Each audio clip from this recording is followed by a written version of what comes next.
MIDCत Vardhman paints येथे भीषण आग, आगीत लाखो रुपयांचे नुकसान। याबाबत अधिकृत तहसील आज दिनांक 4 मे 2026 रोजी सकाळी 5:30 वाजेच्या सुमारास अवधान MIDC येथील वर्धमान पेंट्स येथे अचानक भीषण आग लागली।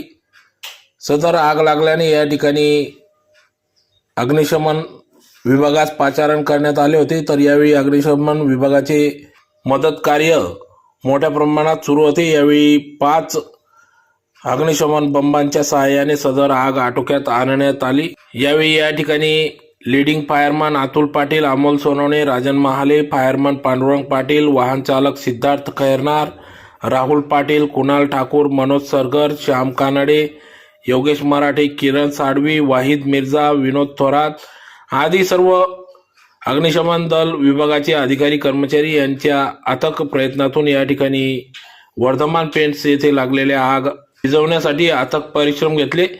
तर वर्धमान पेंट्स मालक यांचे लाखो रुपयांचे नुकसान झाले असून आग विझवण्यासाठी अग्निशमन विभाग कार्यरत होते। यात कोणत्याही प्रकारची जीवितहानी झाली नसून परंतु वर्धमान पेंट्स मालक यांचे मोठे नुकसान झाले असल्याचे समजते।